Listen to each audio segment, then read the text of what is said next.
प्रिय दर्शकाः नमस्कारः। अहं नारायणदत्तमिश्रः संस्कृतपाठशालायां करोमि भवतां समेषां स्वागतम्। हम इन दिनों ह्रस्व ई, उ और दीर्घ ई, उ जैसे अक्षरों को लिखने और उच्चारण करने में कहने को तो छोटी पर ठीक से समझें तो बड़ी गलती करने लग गए हैं। आइए इस बारे में कुछ उदाहरणों के साथ समझते हैं।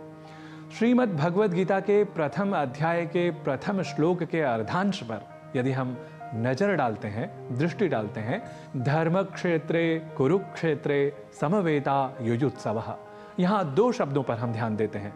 एक शब्द है कुरुक्षेत्र और दूसरा युयुत्सवः। युयुत्सवः का मूल शब्द है युयुत्सु, अर्थात युद्ध करने की इच्छा वाला। जब हम कुरुक्षेत्र लिखते हैं तो ह्रस्व ऊ पर ध्यान नहीं देते और लिख जाते हैं दीर्घ ऊ के साथ, यानी कुरुक्षेत्र ऐसा लिख जाते हैं, जबकि हमें लिखना होता है कुरुक्षेत्र। ऐसे ही युयुत्सु को हम लिख जाते हैं युयुत्सु, जिज्ञासु को जिज्ञासु, रूप्यक अर्थात रुपया, उसको हम लिख जाते हैं रूप्यक।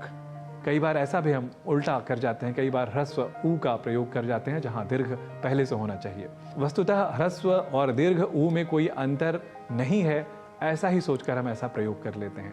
जैसे एक और भी हम उदाहरण लेते हैं। एक संस्कृत शब्द है ऊरु अर्थात सख्ती, जिसे हम जंघा कहते हैं, जिसे हम अनवधानवश या शब्द के साधारणीकरण के सिद्धांत का अनुप्रयोग करते हैं और उसे लिख जाते हैं उरु या उरु, जबकि ये सब अशुद्ध प्रयोग हैं।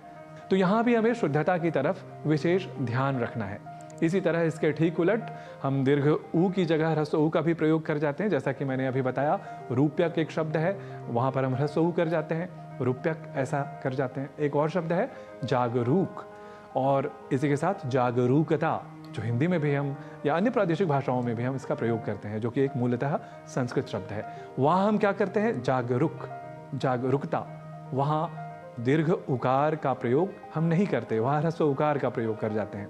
तो इस तरीके से हमें सजग रहना है, और विशेष रूप से लिखते वक्त तो और भी अधिक सजग रहना है, क्योंकि वक्ता प्रवक्ता अनगिनत मिल जाएंगे, पर लेखक, उस पर भी विद्वान लेखक कम ही मिलेंगे।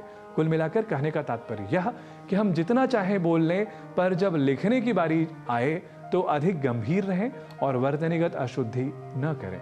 अच्छे पाठक और अच्छे वाचक होने के साथ ही साथ हम बेहतर लेखक भी बने, या उस दिशा में हम आगे बढ़ें, लोगों को प्रेरित करें, क्योंकि जैसे हम अच्छा दिखना चाहते हैं वैसे ही अच्छे और शुद्ध प्रयोग करने वाले भी बने, तो कहना ही क्या।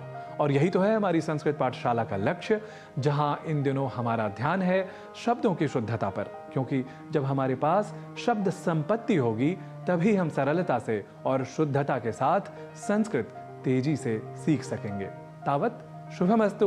मिलामः अग्रिमायां संस्कृतपाठशालायाः कक्षायां। नमो नमः।